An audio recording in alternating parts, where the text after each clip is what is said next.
legendary Steve Buckner. They call me a god. They call me a god. They call me a god. Why the entire world knows you from your cricketing career? I think there are very few who know that you started as a football player, in fact a goalkeeper. You went on to become a football referee, and in fact, you officiated in one of the FIFA World Cup qualifiers. And I think nobody would know that you were once a high school mathematics teacher. So what I want to know from you, something happened, in one cricket game when you were playing in Montego Bay, that you chose to do the umpiring instead of playing. Is that who is Steve Buckner? Who do you think is better, Sachin, Lara, Bill Richards, or somebody else? So, Mr. Buckner, talking about warnings, there's one incident which you were not part of, but I remember that the player was taken off the field. He was not allowed to bowl, and then as a protest, the whole team walked away.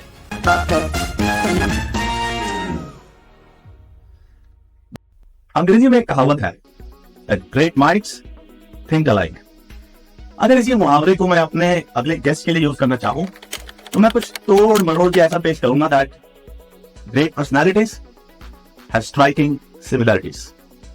जी हाँ, अगर मैं आपसे कहूं कि इन महाशय ने भी महेंद्र सिंह धोनी की तरह अपने करियर की शुरुआत फुटबॉल में एज ए गोलकीपर करी, लेकिन इनको शौहरत क्रिकेट के मैदान में दिलाई.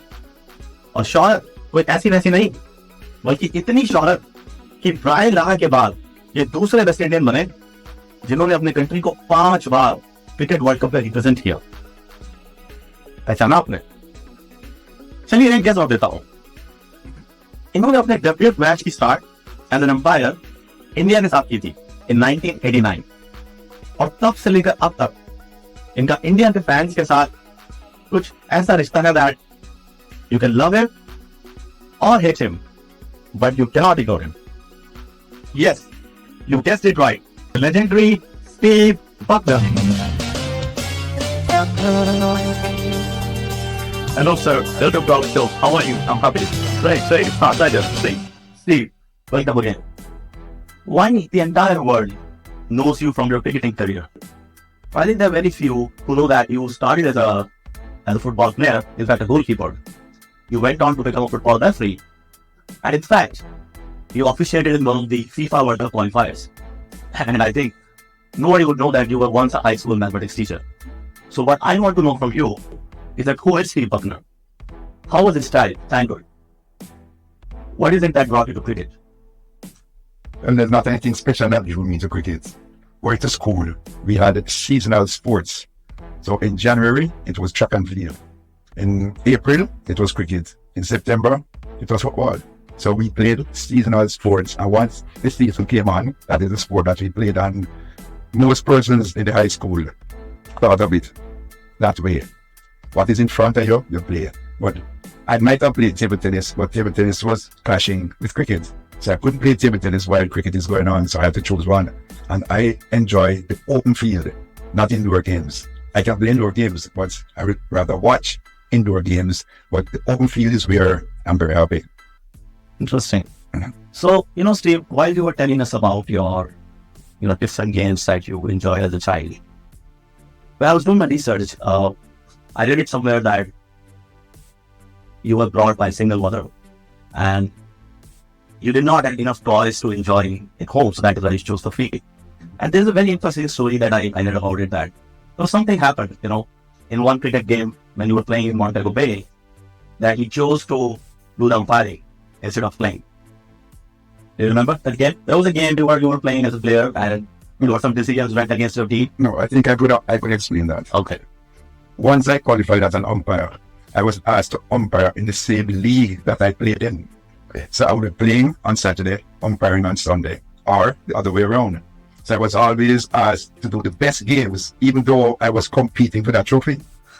And nobody had any qualms about me umpiring. They thought that I was on the level. I would be fair, even though I am competing. And that is a Steve Buckner in the early days. Very nice. But I believe you started as a FIFA referee, right? But something happened. Like, I think the age limit was changed on the FIFA matches, that you in turn chose to be a full-time cricket umpire? Or was there some other story behind you switching from football to cricket? It's not exactly that way. In 1972, I passed both examinations. So I was a soccer referee and a cricket umpire in 1972. So I did both of them at certain times. It's not that I changed from one to the other. But what had happened in 1992, FIFA decided that the referees, now we need them to be the age of 45. So I lost 5 years of refereeing because FIFA put the age from 50 to 45. So my concentration then was cricket. I see. So I was saying that in 1989, because this will help my audience. In 1989, when you first officiated in a World event in India and West Indies, you were still a FIFA referee Yes. as well. Yes. So you were doing both jobs at the same time. And it was until 1992, when the FIFA had reduced the age limit, you chose to go only with cricket. Well, at the international level, but I still did games locally. Yeah. You know, I was involved in both sports.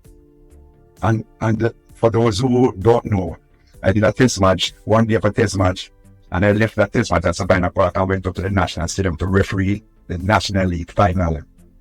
Wow. All at the same day. All the same year. Same day, same day. Yeah. Well, that's why they call you the Little Crispy Buckner, as you have one of the best honors of Jamaica, the order of what is that award that you got from the Jamaican government? Two. One is Order of Distinction, OD, and the Order of Jamaica, which is the third highest honor in my country. Yeah, interesting. Okay, so now, when you were telling me about your earlier career and how the thought happened, how this man, the Steve Buckner, came to become such a great personality, my mind was taking me to the 1992 Cricket World Cup. You were probably one of the youngest or one of the least experienced in that World Cup, but yet you went on to officiate in the finals of that World Cup, and not in that World Cup, from 1992 until his hometown, you officiated. I think you're the only one who officiated in the 5 consecutive World Cup finals. Yes. I don't think anyone came close to beating that record yet.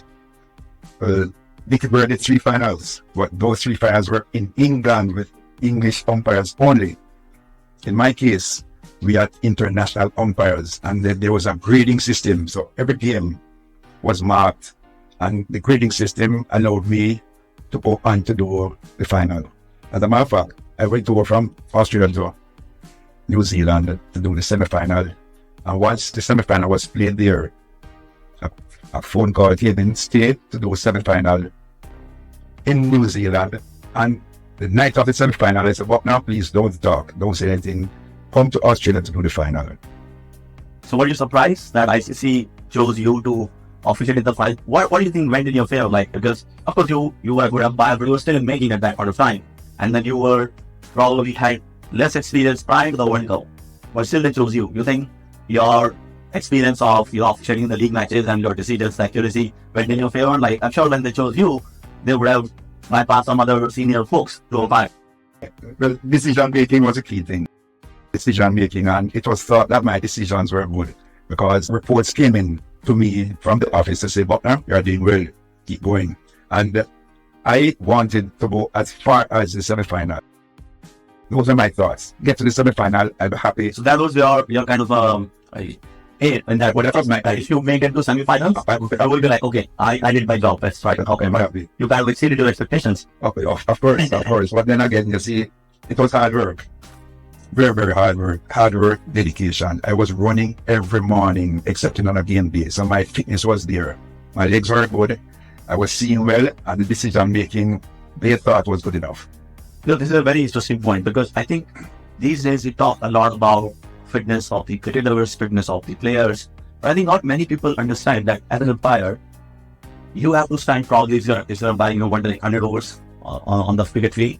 And unlike the players who have the liberty, or the batsman gets out and you can just go and relax, in test matches, right? So I want my audience to know that as an umpire, right, I'm sure you guys also have to do your own fitness regimes so that you are fit to stand with the concentration. And yet, I personally believe you guys don't get enough credit, at least not in your time, because now, at least we have DRS and all these things to help umpires. But I'm sure when you were umpiring, there was nothing like that. So what went into preparation before the game? Were you did you do some exercises? Just talk a little bit about that, please. I was and still have a physical beast. I believe in getting my body prepared physically, and this has been the case all my life. Not for umpiring, all my life.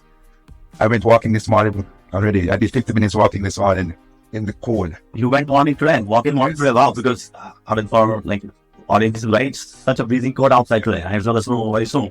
You still went for a walk, 50-minute walk. But for cricket, I was in the gym as much as possible. I would spend a lot of time in the gym just to make certain, because standing out there for 6 hours, your core is where your strength, you need the strength, your lower back. And if you are too big in your stomach, your lower back is going to suffer. So that is why I kept myself in the gym to exercise as much as possible. Not to overdo it, but just to exercise as much as possible so that I am not going to be feeling pains on the field. So was it just the exercise, or as a mental preparation, were you also just a day before the game, you also used to think about, okay, how the pitch is going to behave, is it going to bounce? So are those kind of considerations also going to be preparation before the game? Of course. You need to know what is happening out here, or the possibilities. And over the years, I have learned a lot. You go down to Western Australia, Waka, and you ask questions. And normally, in those days, from the day before was nothing. You don't give it unless the ball is pitched in the black hole. A length ball is going over the stumps easily. So you need to understand, you need to learn what could be happening, what it may happen on these pitches. So just for, the sake of my audience, this is what you're talking about 1990s, when the fight for leg before was something that you have to be very careful when giving a bit of you. Like, no, my point is, you need to know about the pitches as much as you can. You go to Sri Lanka, turners. Bangladesh, turners. India, turners. You go to Pakistan, it will turn, but not as much. So you need to have a clear understanding of the possibilities. You go to Lords, for example. The western side of Lords is higher than the eastern side, so the pitch is slow at Lords. Lords. So when a ball is pitched, if the ball is coming from the southern end, a ball is pitched on the off stop, it is going to go easily past the leg stop because it's slow. So you need to learn as much as you can wherever you go, and you need to know what conditions you are going to be playing in. You go to South Africa and you go into Johannesburg, it's a bouncy pitch. You go down to Cape Town, it's a pitch that may misbehave. So it depends on where you go. You need to ask questions, and one of my best of the questions, where's your rain corner? Rain on, yes, meaning whenever it gets green, at certain eras, the rain may fall or the rain is likely to fall. So that is one of the first things. Where is it?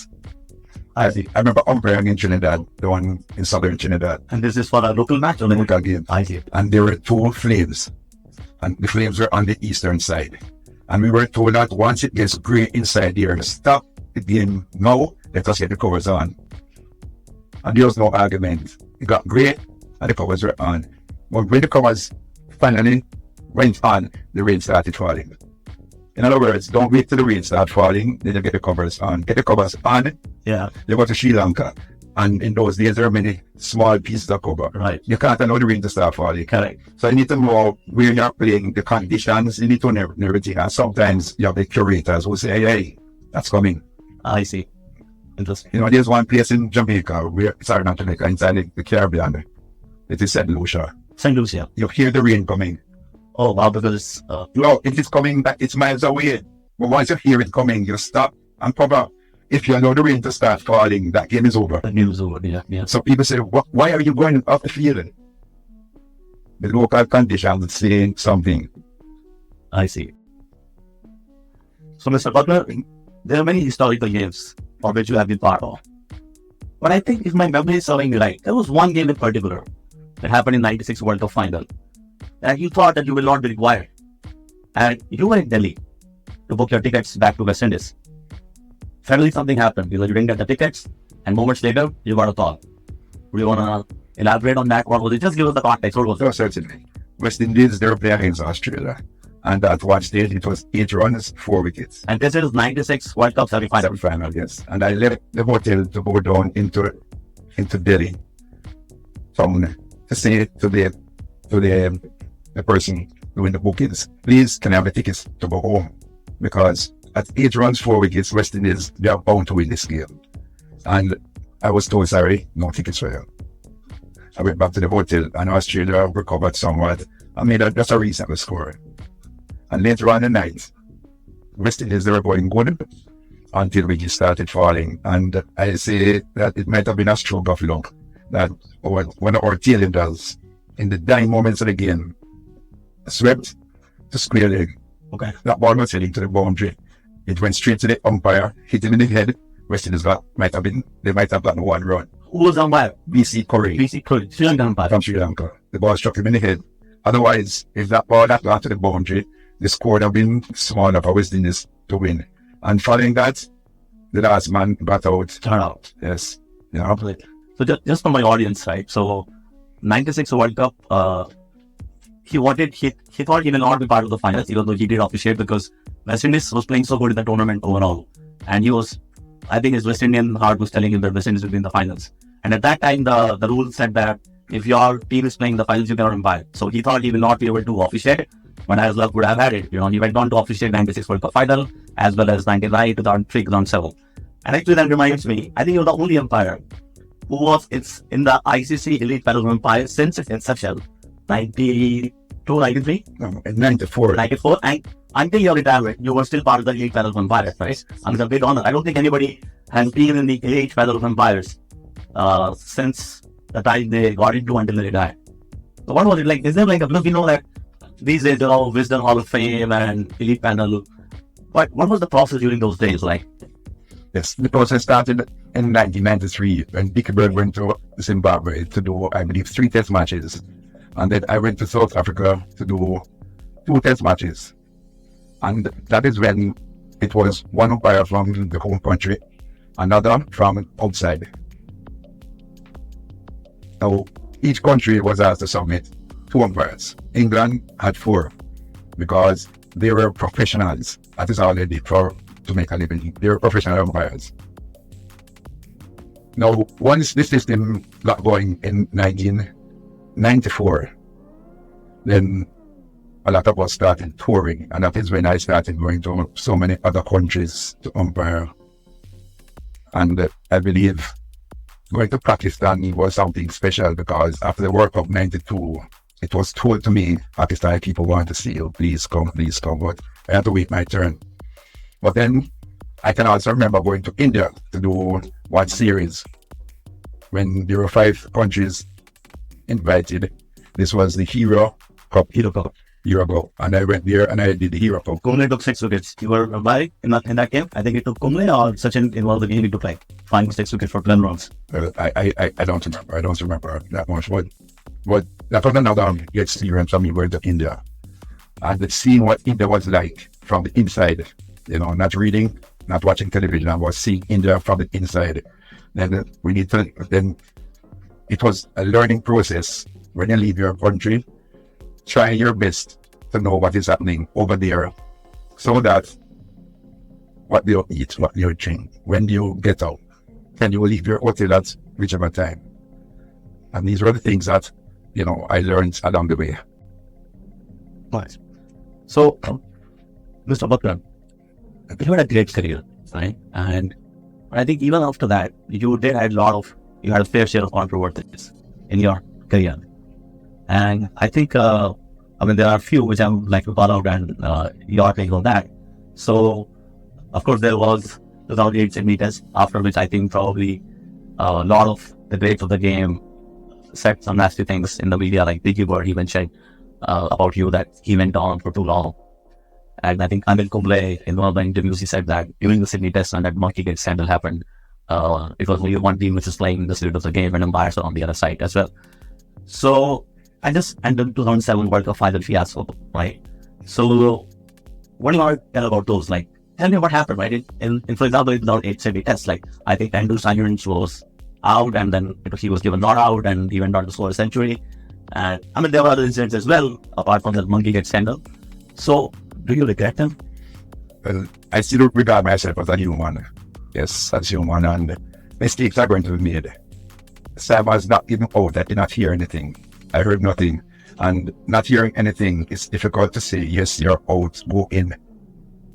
Because guessing is not part of this game. If you see what is happening on television today, you see the number of mistakes made per day. I made 2 mistakes in the whole 5 days. 2. look at the number of mistakes made by each umpire per day. I was in the region of 96.5% accuracy. Right. With naked eyes. Naked eye. And you- Naked eyes. So I am not saying that, I was of that metal that mistakes were not made. Mistakes are made. Mistakes are made so many times. I made my fair share of mistakes, and I have to live by that to say, yes, I made some mistakes. And in order to help, to assist others, they must be told that you're going to make mistakes because you're a human. The human will not know everything, can't see everything, you can't hear everything. And this is why, in my trying to teach umpires, I say this is a team game. The umpires, the fielders are there, the batsmen are there, the umpires, that's a team.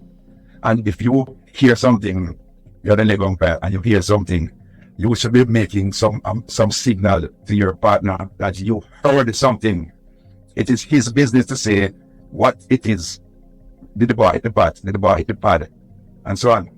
So it's that team game, and when you veer away from the team game, that is when more mistakes are going to be made. That's when the most mistakes are made, because there's no assistance coming from the other end. And you are trying your best to assist the other person. But if he was brought up on being a solitary person, when you're over the wicket, you make all decisions. He's not going to want to take anything from you. So my teaching of umpires, whether here or in the Caribbean, is it is a team game, and we must help each other, because it makes no sense when Bucknell's making all the mistakes. Your day will come. Yeah, because it depends on where the wind is blowing sometimes. If it's a crosswind, the sound will carry with the wind. You're there, a crosswind, you're not necessarily going to hear what the other person at the leg will hear. It is for him to assist. But then these signals are something that most of the world don't. So for game. So, Mr. Bagan, I can understand the fact that, in 2008 Sydney Test, you didn't hear, take up and to as human. But what about 2007 World Cup final? I mean, it was dull, it was dark, still the game carried on. That is something I think anybody can see with the naked eyes, and what happened there. Like, what was, because I know you were not the only one who kind of decided that, but to an audience, and even to the player, it was pretty obvious that game is done, but still, you best chose to carry on. But this is something that we should not have carried on. The Cardinal one over, we definitely should not have. But So you're saying that you agree that that should not have happened, like whatever it's call was taken by the Dorsal, Alinda, no, it's not. It was influenced otherwise. The decision was influenced otherwise. Yes, we can play. Let's go. Let's play. and who was the influential authority? Like It came from the match referee. the Jeff Pro? It came from the match referee, but we should have ignored it. Yeah, because We should have ignored it. But then sometimes these things happen. so do you think that the 2007 Cricket World Cup fiasco from Netherlands 2008 Sydney Test was kind of the last nail in the coffin for you to say, okay, I'm hanging my boots? I'm not saying that it is not disrespectful to your career, right? But as a player or as an athlete, I think the thoughts of retirement and they start lingering in your mind from probably 2-3 years before you actually decide to retire, right? So is it fair to say that, after 2007 and the 2008 Sydney Test fiasco, if I remember correctly, after 2007 Cricket World Cup, because of that incident, you were not chosen to umpire the T20 World Cup that happened in 2007 in South Africa. There was a T20 World Cup and you were not part of the umpiring panel. But do you think like these incidents kind of led you to say that, okay, I'm going to hang my boots? No, I told myself that at the age 63, I want to stop. I saw what happened to two other English umpires at that age, and they were barely making it. And I said, And who was at it? 63, For my audience? no, I wish not to call names where this is concerned, but I said, Time and guess? at the age 63, I saw persons who were definitely not making it. And I said, no, I do not wish to go on beyond 63. And I went up to the age of 63. As a matter of fact, I stopped. It was South Africa was my last test match. And that was 62. I was 62. Going on to 63, I did a few ODIs in the Caribbean when England was touring. So I tried to fulfill saying, at that stage, I don't want to go beyond that stage. It had nothing to do with the World Cup fiasco, as you call it, or the Sydney Test. vicinities. It had nothing to do with it. Mr. Butler is, mindful that he doesn't want to take names. But if I have to make a guess, and, even correct me if I'm wrong, I think he was probably talking, because he's an English umpire, I think he was probably talking about David Shepherd.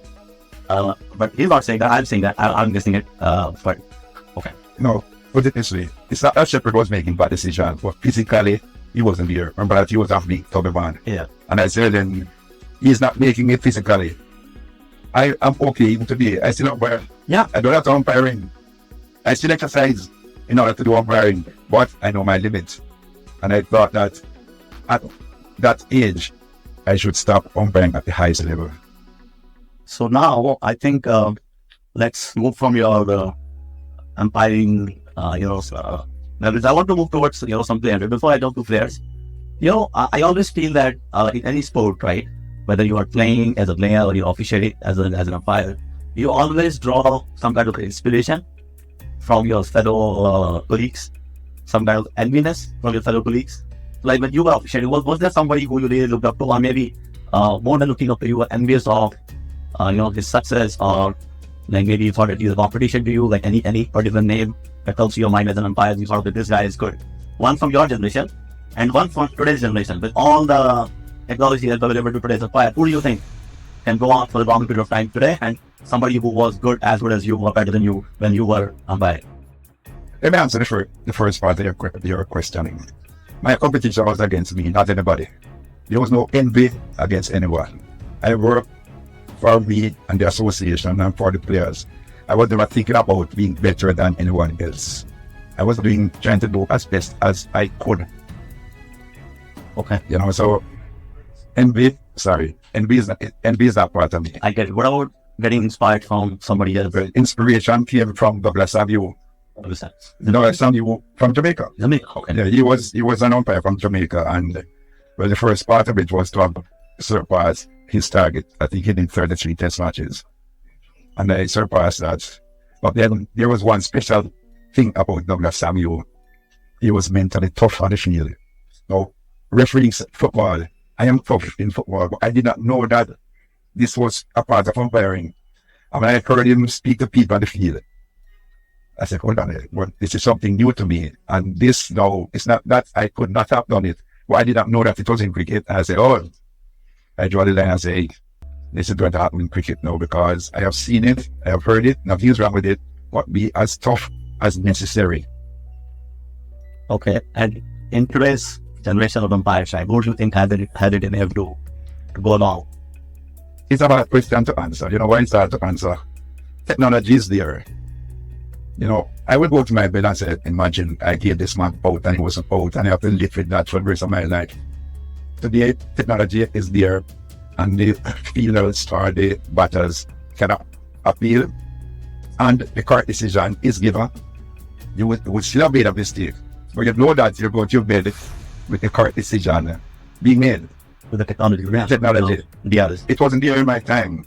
So I got to bed and said, okay, I am here in the US, and hey, remember Sachin, and that is still living. Still living. So You don't hear about this with other umpires, present umpires. You don't hear about it. It's not there because it is corrected on the spot. So you're saying that even after such a great career, people still, especially Indian fans, still remember you.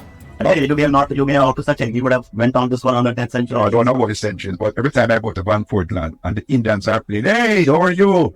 Remember Sachin. But then, as I say, I make mistakes. But what I am happy about is that I don't live on my mistakes. Other persons might see you as the one making this mistake. No, you make 99 good decisions or one wrong decision. 99 good decisions are put away. Oh, this is the man who did this, he did this. No, 99 out of 100 in any test is excellent mark.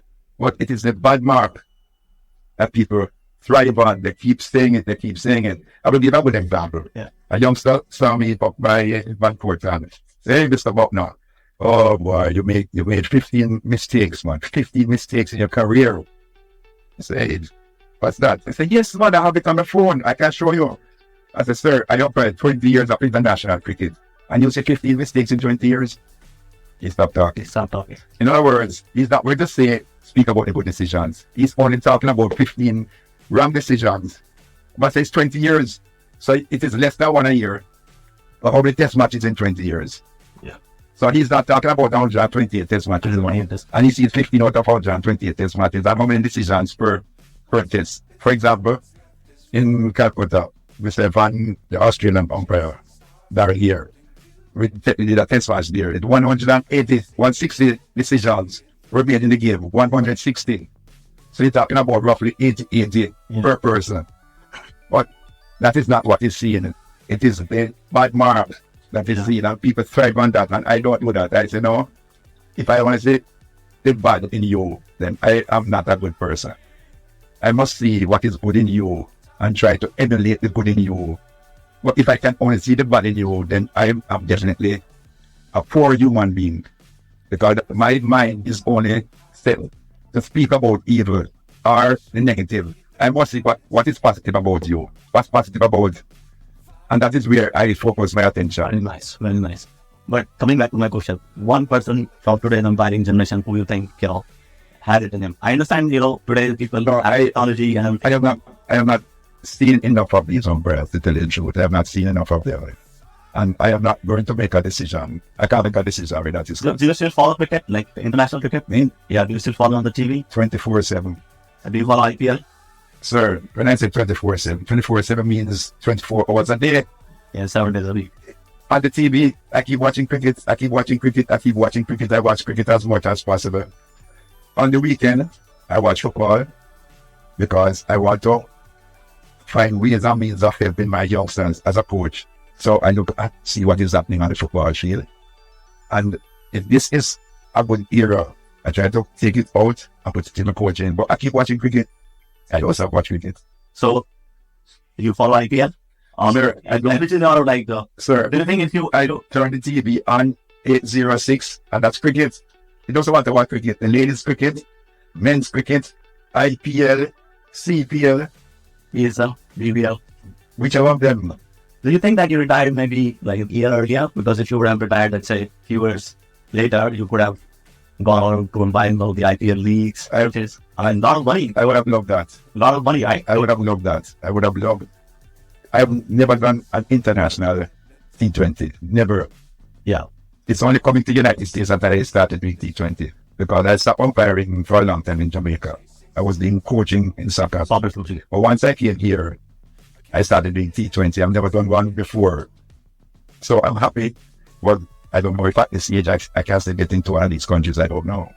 So, Mr. Bucklers, tell me one thing, bro. When we have seen the generation of players, like, and you had one of the best seats in the house in watching some of the narratives of the game, right?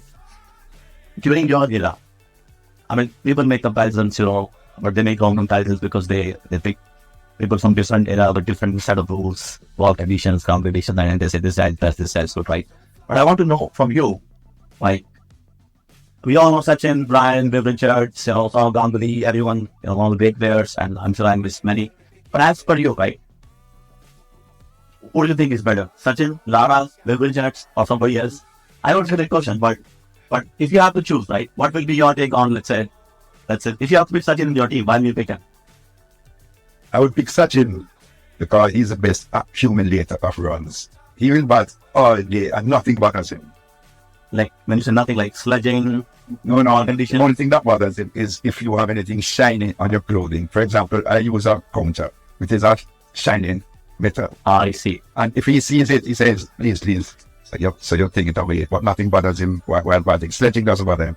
Yeah, It doesn't bother him. So he's the best accumulator of runs. Sachin. And he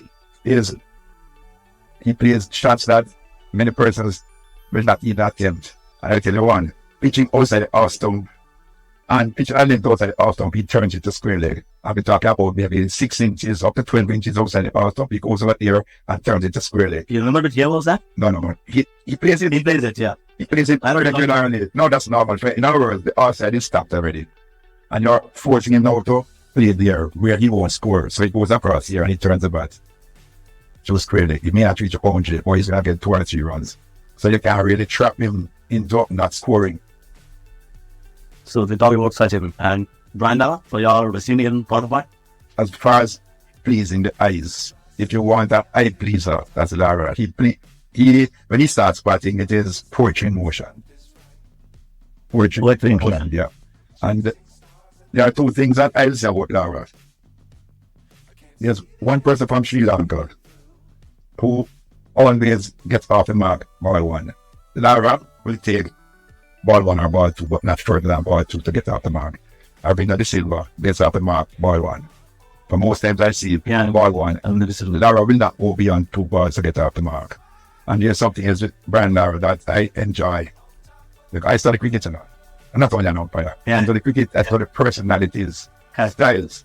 He hits a ball to this fielder from the slow bowler. The next ball, that's ball. He turns his body enough to hit it through the space. I've seen it many times. In other words, he corrects. It's a good shot, but the placement wasn't good, so he puts himself in a position where he can hit through the gap. And you may not know, the Australians would find themselves placing a volley and a backward point, maybe 6-7 yards apart, and he was over between them. wow. Because Yeah, that is where his strength is. But the same sort of weakness.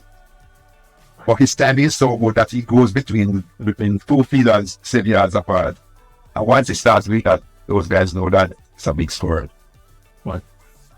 Now, the third person in the trinity is Bill Richards. We were there. Martin Glasser. Very good jets, yeah. He takes everybody to school. He scores off anybody, everybody. No, he's not back down. And that's what I like about him. That he will score freely, enjoys cricket, and he hears nothing from the outside. You can't sledge the dominating. And there's something about him that, when it's not him alone, Matthew Hayden, bowlers are literally afraid of him. Well, they won't go for him and say something because they believe that the retaliation comes in its stroke. It's not going to talk to you to make you afraid. He played county cricket, and there was one bowler who would deliver about 3 deliveries, pitching just about half stump going away. And after the 3rd ball, bowler went up to Bill and said, "Hey, have a look at it. It is red. It is round. Can't you see it?" The next ball was hit across the river. And he said, "Hey, since you know what it looks like, go for it." In other words, I them to bat and don't say anything. Just let it be. He's that type of character. Very, very strong personality. And that is what I love about him. Excellent personality, very strong, and you can't get on his skin. So we talked about the batsmen. I'm sure there are many. I mean, we just started upon 3 batsmen, right? Or about bowlers. Like, who do you think? Well, I'm sure you have seen Imran, you've seen Wasim Akram, you've seen Shoaib, you've seen Courtney Walsh, Shakil Ambrose. I'm not sure Dennis Lee was retired by the time you went, right? Same thing, Richard Hagley, I think. He was already, he played 90 over Richard Hagley, no? Richard Hagley from New Zealand? Yeah. Yeah. So what are those bowlers, that you think were, one of the best, like Shane Warne. Shane Warne? Yeah. Okay. He knows how to get you out. You know how to get you out? Okay, give me something interesting about it. He used to appeal very, very badly. I like, still when I see like some cricket highlights of the past, I'm like, oh, okay, this guy was like was he nasty? Was he the nasty one? Oh no. Very complimentary. Okay. I can remember him appealing once to me for a leg 4 decision, and I said not out. He was on his knees, with at least one knee. Please, how is that? And I said not out. And then walking back to his mark, he said very good decision. That was going no leg. So he was appealing for the wicket very badly. You didn't give it because of course it was not out. And while he was walking back, he complimented you. He said excellent decision. So okay, see, that's what's up. That was his personality. But other than that, he knows how to get batsmen out. Sometimes you talk to them. Yeah. This is my Daryl. And in Australia, Daryl means my bunny, my Patsy. You're the one for me. I can get you out anytime. So he would have words, but not in earshot of the umpires. The umpires will not hear him speak. But was there any player who kind of, sometimes you just don't go along well, like who kind of gave you a hard time in terms of appearing unnecessarily, or I know players don't like to take any conflicts with umpires for the obvious reasons, right? You don't want to mess up with the umpires. But is there anybody in particular whom you were like, this guy is, or was there anyone who you complained to match referee that day? This guy is like, I don't complain to match referee. I control the game out there. My decisions, my control is out there. Referee can't control my game. And when things are out there, I put people in their place on the field of play. In other words, I'm not running to the referee to say, John Brown is doing this or is doing something. No, I control it out there. And on one occasion, there was one bowler who remained nameless and placed down properly. He was on his 2nd and final warning for running down the pitch. Yeah. Might have been taken off, and this was might have been the 3rd over. this is the point match. I'm I'm not not going to test match. Like which country? Which country was playing? I Countries, right? Let's leave it to our reason. it was India. And what's this? It was India. India, yes. I won't say versus. I don't remember who, but he was running down the middle of the pitch. I said, first warning, second warning, second and final warning. And he was not happy. But it is not my business if you're unhappy, if I'm being correct, if I'm being fair. If I'm being fair, if you're not happy, I'm sorry. I can't help you. I can't help you. And when the first hour of play, there was also an Englishman who was running in the zone because England had their left arm so good off the pitch in the air. Yes, and within half an hour, he was on his second and final warning. The captain was unhappy, but I said, Captain, the evidence is here, and if the evidence is here, what more can I do? But I said, you cannot change anything out here. If he goes back there, he's off. And the captain is looking as the captain, look as much as you want. If he goes back inside there, off. Running on the pitch, Yes. multiple times. No, that is how I do my thing. I control the game on the field. The referee can't control my game. So, Mr. Butler, talking about warnings, there's one incident which you were not part of, but I remember that the player was taken off the field. He was not allowed to bowl, and then as a protest, the whole team walked away. It happened with Muthaiya Purliner. You know, I don't remember the umpire's name, but he called no balls because he thought he was checking, and then the protest, Arjun Hardman Bandy, who was the captain at that time, he chose to walk away with his entire team. What is your take on that? It was not a test match, you know. It was a test No. and it was a white. It was one of those game preparation games. No, it was an international game. It was an international. No, it was not a test match. I'm certain it was not a test match. I know it was not a test But match. I think it was an international game. It was not a preparation game. But it was in Australia. It was in Australia. In Australia. Yes, it was in Australia. Yeah. So what is your take on that thing? Because Muthaiya Purliner had been under lots, camera eyes since then. And of course, he came out clean. I was like, but if you were at the place of the umpire, right? Did you also thought, because see, the reason I'm asking this is right, because as a colleague, I like when you try with fellow umpires outside the game, you do exchange notes, you do exchange your thought processes, right? Was it a big talk among the umpires when Muthaiya Purliner came to the scene that we need to watch this guy closely because we think that he throws the ball and His action wasn't clean. okay, Muthaiya Purliner, yeah. It wasn't clean. This is why ICC allowed borders to bend for 15 degrees because he was in that slot. So he was in that slot where it wasn't clean at the elbow. Just a little bit of bending, and they allowed a little bit of bending. That is where the 15 degrees came. Okay. And since then, there are so many bowlers, Pakistani bowler in degrees, that 30 degrees, standing here and throwing fast bowler with the same thing. You know? Yeah.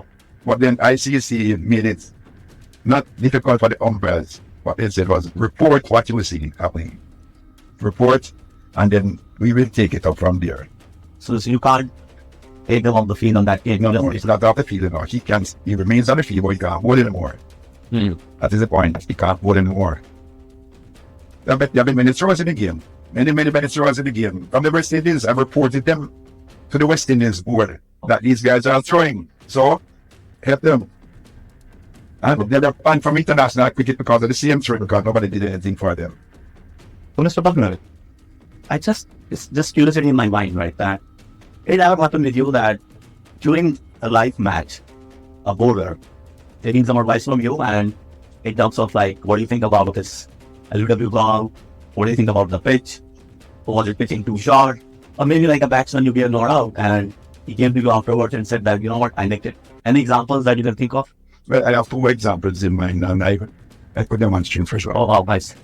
Danny Morrison, fast bowler from New Zealand. He's one who umpire does much for him, but not knowing what he's doing, but the umpire is helping him without him actually telling the umpire.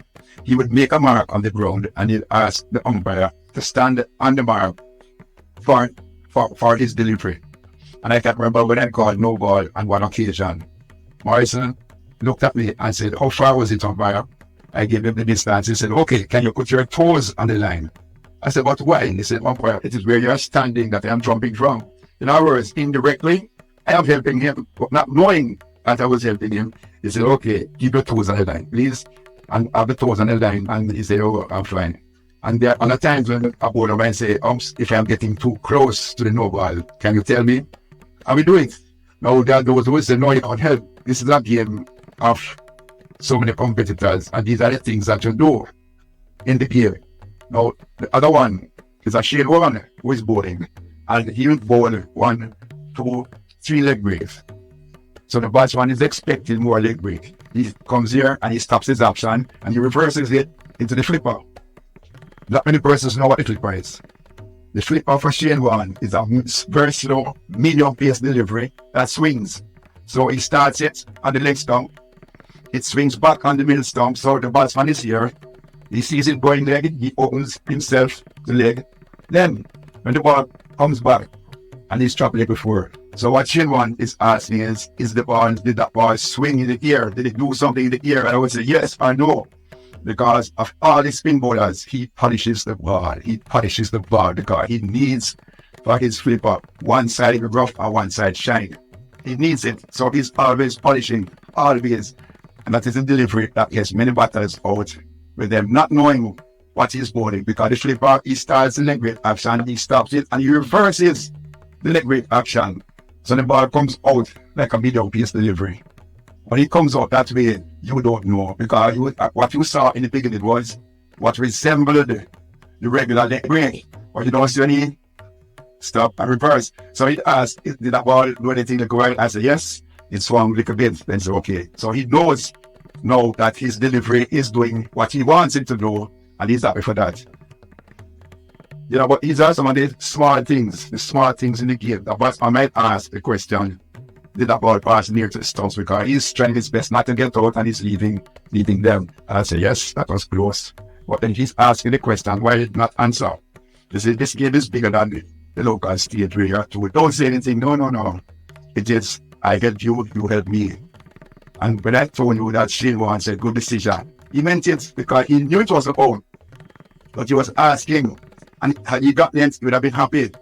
But then he said, hey, good decision, umpire, good decision, which really is something that you would want to hear. You definitely want to hear that from the players out there, because they're the ones who determine your future.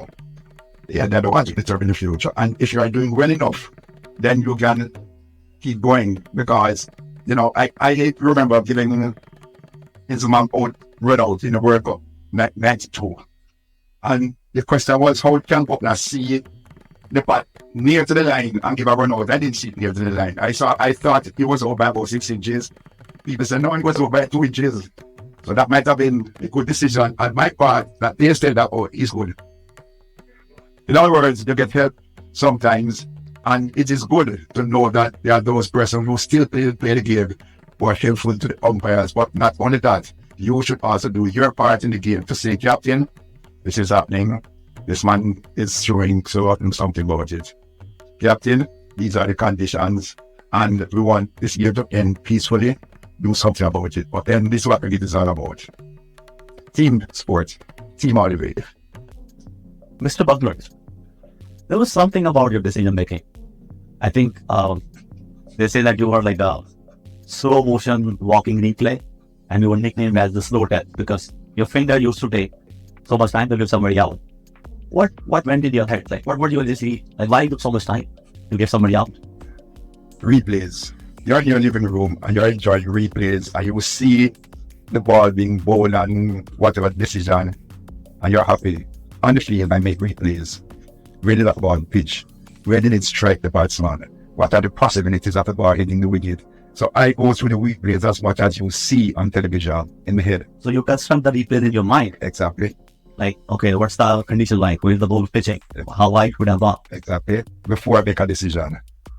And for that reason, I've been given a nickname, but I mean, who cares? I was given a nickname. I have so many nicknames that I think one of the famous one that has stuck with you is the slow death. Well, that is the reason, because I can remember in my country, when I just began, I was criticized heavily that I took too long to make a decision. Why is it taking so long? Johnny Gale goes up quickly, Samuel goes up quickly, everybody goes up quickly. And the question was asked, and my answer was, if I get 100%, what is your problem? Is the decision correct? I said, yes. I said, what is your problem? If I am correct in doing things my way, you shouldn't have a problem.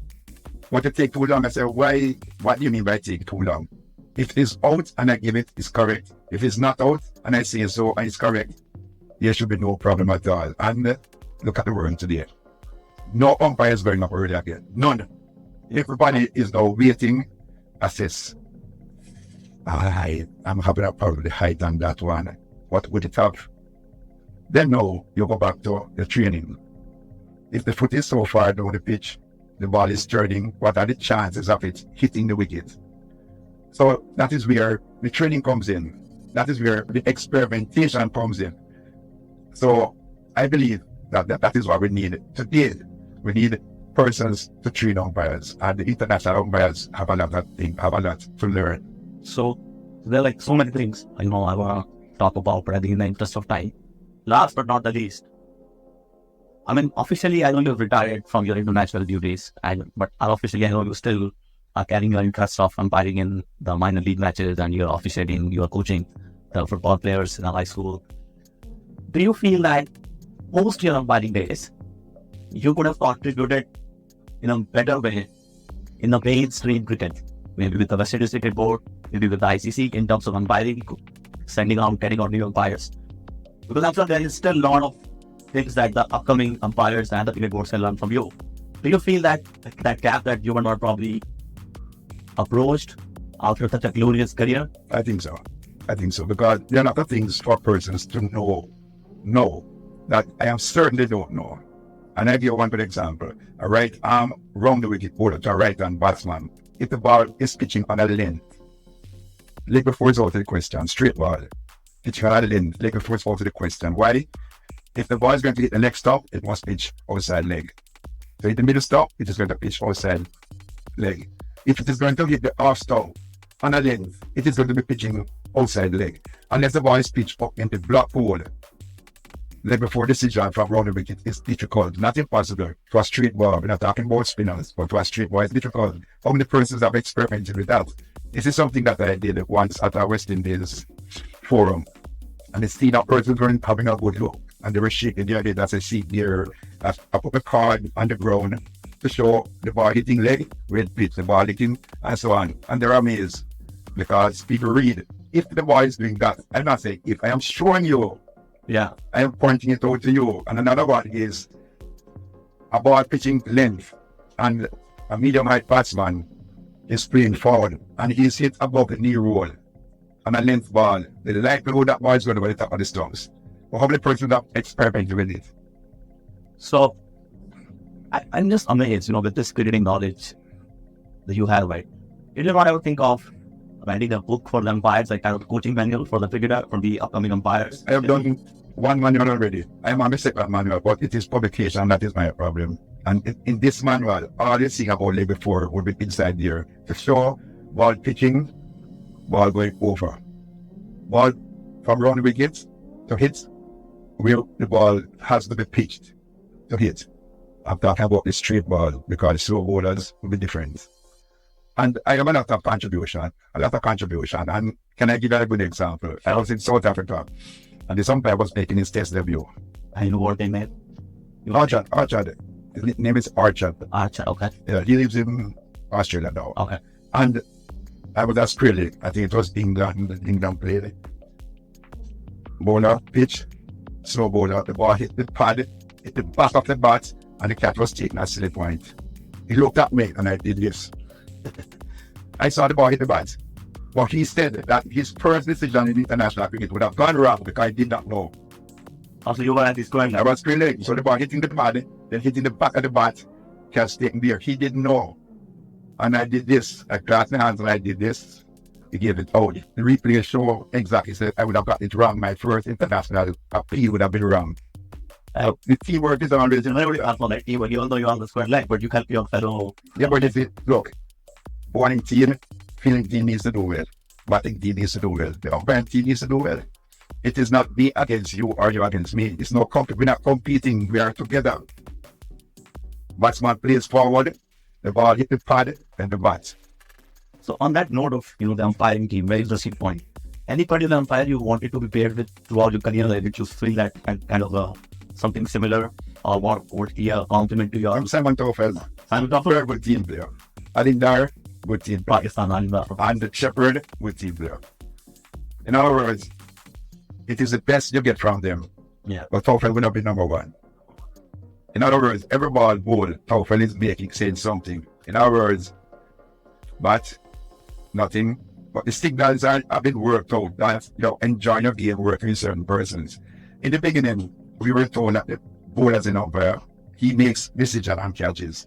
And in test match, one umpire had the gall to say, "It is your decision. Don't look at me. I'm not helping you."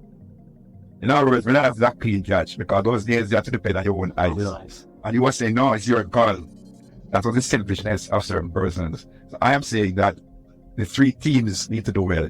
And in schoolboy cricket in New York, the persons who do the finals over the years, it is the umpire team that does well. In other words, these two persons are paired. Another two are paired, another two are paired. And the consensus is which of the teams of umpires. And that is how the final, it is done. It is, well, recently you have had one from here, one from there. Yeah. But the partner from this was the third umpire. Which is saying that the teams do well, the coaches see it, the kids see it, and everybody is happy. So, on that note of teamwork, Mr. Buckner, I would like to thank you for such a wonderful interaction and giving us your precious time. Thank you so much. And we wish you all the very best for your books. And I hope that soon we have a beginning manual for the umpires. Another one, Another manual will publish soon. I hope for it. Thank you so much. Cheers. Thank you. And that's all I think. Thank you. Thank you.